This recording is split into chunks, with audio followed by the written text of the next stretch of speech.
அனைவருக்கும் வணக்கம். மன்னாரியம்மன் ஆஸ்ட்ரோ தளத்தின் வாயிலாக உங்களை தொடர்பு கொள்வதில் மகிழ்ச்சி. ஆங்கில புத்தாண்டான 2025க்கான ராசி பலன்களை ஒவ்வொரு ராசிக்கும் பார்க்கலாங்க. இந்த பதிவில் ரிஷப ராசிக்கான பலன்களை பார்க்கலாங்க. இந்த 2025ஆம் ஆண்டில் 3 முக்கிய பெயர்ச்சிகள் ஏற்படுதுங்க. வருட கிரகங்களான சனி பகவானோட பெயர்ச்சியும், குரு பகவானோட பெயர்ச்சியும் மற்றும் ராகு கேதுக்களோட பெயர்ச்சியும் இந்த வருஷம் நடக்குதுங்க. அதனால ஒவ்வொரு ராசிக்குமே பெரிய மாற்றத்தையும் தாக்கத்தையும் அது ஏற்படுத்துங்க. ரிஷப ராசியை பொறுத்த வரைக்கும் என்னென்ன மாற்றங்கள் ஏற்படுங்கிறத விரிவா பார்க்கலாங்க. இந்த 2025ஆம் ஆண்டு ரிஷப ராசிக்கு ரொம்ப சூப்பரான ஆண்டா அமையுங்க. 3 முக்கிய பெயர்ச்சிகளுமே நல்ல சாதகமான பலன்களை ரிஷப ராசிக்கு தரப்போகுதுங்க. அதனால ரிஷபராசி நண்பர்கள் இந்த ஆண்டை நல்ல முறையில் பயன்படுத்தி முன்னேறக்கு பார்க்கணுங்க. முதல் பாசிட்டிவான மாற்றமா பார்க்கறது தொழில் மற்றும் கர்மஸ்தானமான 10வது ஸ்தானத்திலிருந்து சனி பகவான் மார்ச் 29ஆம் தேதி அன்று 11வது ஸ்தானத்துக்கு போவாருங்க. லாபஸ்தானமான 11வது ஸ்தானத்துக்கு இடம்பெயர்றது ரொம்பவே சிறப்புங்க. தொழில் பண்றவங்களை பொறுத்த வரைக்கும் இந்த காலகட்டங்களில் அதிக லாபத்தை எதிர்பார்க்கலாங்க. இவ்வளோ நாளும் தொழிலில் இருந்து வந்த இடைஞ்சல்கள்லாம் குறையுங்க. கடன் சுமையெல்லாம் நீங்கிறதுக்கான வாய்ப்புகள்லாம் ஏற்படுங்க. அது மட்டும் இல்லாத புதிய நல்ல ஆர்டர்கள் கிடைக்கிறதுக்கான சூழ்நிலைகளும் இருக்குங்க. அதனால் தொழில் விருத்தி பண்ணுறதுக்கான வாய்ப்புகளும் ஒரு சிலருக்கு ஏற்படுங்க. இருக்கிற இடத்துலையே தொழில் விரிவாக்கம் பண்ணலாங்க.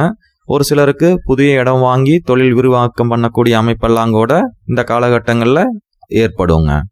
இன்னும் சொல்லப்போனால் கடந்த காலங்களில் அதிக உழைப்பை போட்டாலும் அதுக்கான வருமானத்தையும் லாபத்தையும் ஈட்ட முடிஞ்சிருக்காதுங்க. இந்த சமயத்தில் அளவான உழைப்புக்கே அதிக வருமானத்தையும் லாபத்தையும் ஏற்படுத்தி கொடுக்குங்க. இன்னும் சொல்லப்போனால் அதிர்ஷ்டம் உங்கள் பக்கம் இருக்கிறதுனால கடினமான சூழ்நிலை கூட ஈஸியாக கடந்துட முடியுங்க. தொழிலில் நஷ்டத்தையும் கடன் சுமையினால் ரொம்ப கஷ்டப்பட்டுட்டு இருக்கிறவங்க கூட இந்த காலகட்டங்களில் அதுலேருந்து விடுபடுறதுக்கான வாய்ப்புகளை இந்த பயிற்சிகள்லாம் ஏற்படுத்தி கொடுக்குங்க. அதனால் தொழிலில் அதிக கவனத்தை செலுத்துறது மூலம் கடன் சுமையிலிருந்தும் பிரச்சனைகளிலிருந்தும் விடுபடுறதுக்கான வாய்ப்புகளும் கிடைக்குங்க. அது மட்டும் இல்லாத சிறப்பான தொழில் வளர்ச்சிக்கு இந்த வருடம் ரொம்ப உறுதுணையாக இருக்குங்க. இது எல்லாமே மார்ச்சுக்கு மேலே கொஞ்சம் கொஞ்சமாக நடக்க ஆரம்பிக்குங்க. அதே போல தாங்க உத்தியோகத்துக்கு போகிறவங்களுக்கும் உயர் பதவிகள் கிடைக்கிறக்கான வாய்ப்புகள் ஏற்படுங்க. கடந்த காலங்களில் அதிகமாக உழைச்சிருந்தாலும் அதுக்கான ஊதியமோ பதவி உயர்வோ எதிர்பார்த்துருக்க முடியாதுங்க. இந்த காலகட்டங்களில் சம்பள உயர்வுடன் கூடிய பதவி உயர்வும் கிடைக்கிறக்கான சூழ்நிலைகள் இருக்குங்க. உத்தியோக மாற்றம் செய்யலான்னு எதிர்பார்க்குறவங்க இந்த காலகட்டங்களில் பயன்படுத்திக்கலாங்க. நல்ல அதிக சம்பளத்துடன் கூடிய வேலை கிடைக்குங்க. மொத்தத்தில் வேலைக்கு போகிறவங்களுக்கு அதிக சம்பளமும் கிடைக்குங்க. கூடுதல் பொறுப்புகளும் உயர் பதவிகளும் தேடி வர்றதுக்கான சூழ்நிலைகளும் ஏற்படுங்க. அதற்கு அடுத்ததாக படித்து முடிச்சுட்டு புதுசாக வேலையை தேடிட்டு இருக்கிறவங்களுக்கும் இந்த காலகட்டங்களில் நல்ல வேலை அமையறதுக்கான சூழ்நிலைகளும் இருக்குங்க. மொத்தத்தில் இந்த சனி பெயர்ச்சி தொழில் வேலை இதில் எல்லாத்துலேயுமே ஒரு பாசிட்டிவான மாற்றத்தை கண்டிப்பாக உங்களுக்கு கொடுக்குங்க. அதற்கு அடுத்ததாக மே மாதத்தில் குரு பகவான் ரிஷபராசியில் ஜென்ம குருவாக இருந்து 2வது ஸ்தானமான தனம் குடும்பம் வாக்குஸ்தானத்துக்கு இடம் பெயர்றாருங்க. அதே போல் ராகு கேதுக்களும் 11வது ஸ்தானமான லாபஸ்தானத்திலிருந்து 10வது ஸ்தானமான கர்மஸ்தானத்துக்கு ராகு இடம் பெயர்றாருங்க. கேது 5வது ஸ்தானமான புத்திரஸ்தானத்திலிருந்து சுகஸ்தானமான 4வது ஸ்தானத்துக்கு இடம் பெயர்றாருங்க. இந்த மாற்றங்களுமே நல்ல அருமையான பலன்களை ரிஷபராசிக்கு கொடுக்குங்க. 2வது ஸ்தானத்தில் இடம்பெயர்ற குரு பகவான் 10வது ஸ்தானத்தில் இருக்கிற ராகு பகவானை பார்க்கறதுனால செகண்ட் இன்கம் ரொம்ப நாளாக எதிர்பார்க்குறவங்களுக்கு இந்த காலகட்டங்கள் அதுக்கான வாய்ப்புகளை ஏற்படுத்தி கொடுக்குங்க. இருக்கிற தொழில் இருந்துக்கிட்டே புதிய தொழில் ஆரம்பிக்கலாம்னு நினைக்கிறவங்க இந்த காலகட்டங்களை பயன்படுத்திக்கலாங்க. அதே போல் வேலைக்கு போகிறவங்களும் இருக்கிற வேலையில் இருந்துக்கிட்டே புதுசாக ஏதாவது செகண்ட் இன்கம்க்கான சோர்ஸ் கிரியேட் பண்ணலான்னு நினைக்கிறவங்க இந்த காலகட்டங்களை பயன்படுத்திக்கலாங்க. அதுக்கான வாய்ப்புகளும் உங்களை தேடி வருங்க. ராகு பகவான் 10வது ஸ்தானத்தில் குரு பார்வையோடு இருக்கிறது ஏதாவது ஒரு வகையில் புதிய வருமானத்தை ஏற்படுத்தி கொடுப்பாருங்க. தனகாரகனான குரு பகவான் ரிஷபராசிக்கு தனஸ்தானமான மிதுன ராசியில் இடம்பெயர்றது பொருளாதார முன்னேற்றத்துக்கு ரொம்ப உறுதுணையாக இருக்குங்க. இவ்வளோ நாளும் எவ்வளவு வருமானம் வந்தாலும் சேமிக்க முடியாத சூழ்நிலைகள் ஏற்பட்டிருக்கலாங்க. ஏதோ ஒரு வகையில் கண்ணுக்கு தெரியாத செலவுகள் நடந்துக்கிட்டே இருந்திருக்குங்க. அந்த செலவுகள்லாம் இப்போ ஒரு கட்டுக்குள்ளே வருங்க. உங்களோட சேமிப்பும் நல்லாவே உயருங்க. அதே போல் கடன் வாங்கியிருந்தாலும் அந்த கடனை எல்லாம் முழுமையாக கட்டக்கூடிய வாய்ப்புகள்லாம் கூட ஒரு சிலருக்கு ஏற்படுங்க.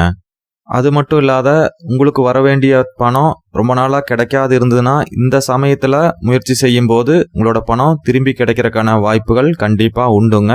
அதனால் நீங்கள் கடன் கொடுத்துட்டு திரும்பி வாங்க முடியாத சூழ்நிலைகள்லாம் இருந்ததுன்னா இந்த சமயத்தில் ட்ரை பண்ணும்போது கண்டிப்பாக திரும்ப கிடைக்குங்க. அதே போல தாங்க தொழில் முறைகளையும் ஏதாவது பணம் வெளியில் இருந்தாலும் இந்த சமயத்தில் திரும்பி கிடைக்கிறதுக்கான வாய்ப்புகள் கண்டிப்பாக உண்டுங்க. மொத்தத்தில் பொருளாதாரத்தில் ஒரு நல்ல வளர்ச்சி ஏற்படுறதுக்கான சூழ்நிலைகள் உண்டுங்க. அதற்கடுத்ததாக 2வது ஸ்தானத்துக்கு போகிற குருனால குடும்பத்தில் நல்ல மகிழ்ச்சி ஏற்படுங்க. கணவன் மனைவிக்குள்ளே இருந்து வந்த கருத்து வேறுபாடுகள்லாம் நீங்குங்க. ஒருத்தருக்கு ஒருத்தர் புரிஞ்சுக்கிட்டு ஒற்றுமையாக வாழக்கூடிய அமைப்புகள்லாம் ஏற்படுங்க. அது மட்டும் இல்லாத மற்ற குடும்ப உறுப்பினர்களோட இருந்து வந்த மனக்கசப்புகள்லாம் கூட விலகி ஒற்றுமையாக வாழக்கூடிய அமைப்புகள்லாம் ஏற்படுங்க. மொத்தத்தில் குடும்பத்தில் ஒரு சந்தோஷம் நிலவக்கூடிய அமைப்புகள் இந்த குரு பகவான் 2வது ஸ்தானத்துக்கு வந்த பிறகு ஏற்படுங்க. அதாவது மே மாதத்துக்கு மேலே குரு பகவான் 2வது ஸ்தானத்துக்கு வருவாருங்க. அதற்கடுத்ததாக குடும்பத்தில் மங்களகரமான நிகழ்ச்சிகள்லாம் ஏற்படுங்க. கல்யாணம் பண்ணலான்னு எதிர்பார்க்குறவங்களுக்கு இந்த காலகட்டங்களில் நல்ல வரன் கைகூடி வருங்க. அதே போல தாங்க 2வது திருமணத்துக்காக பார்க்குறவங்களுக்கு கூட இந்த சமயத்தில் அதுக்கான வாய்ப்புகள் ஏற்படுங்க. பொதுவாக இந்த காலகட்டங்களில் புதிய நல்ல உறவுகள்லாம் உங்களுக்கு கிடைக்குங்க. அதற்கடுத்ததாக குழந்தை பாக்கியம் எதிர்பார்க்குறவங்களுக்கு நல்ல பாசிட்டிவான ரிசல்ட் இந்த காலகட்டங்களில் கண்டிப்பாக கிடைக்குங்க. அதற்கடுத்ததாக 2வது ஸ்தானத்தில் இருக்கிற குரு பகவான் 5ஆம் பார்வையாக 6வது ஸ்தானத்தை பார்க்கறதுனால உடல் ஆரோக்கியம் மேம்படுங்க. கடந்த காலங்களில் சின்ன சின்ன உடல் உபாதைகள்னால கஷ்டப்பட்டுட்டு இருந்தவங்க கூட அந்த வியாதிகள்லாம் குணமாகி உடல் நல்ல ஆரோக்கியத்தோட இருக்குங்க.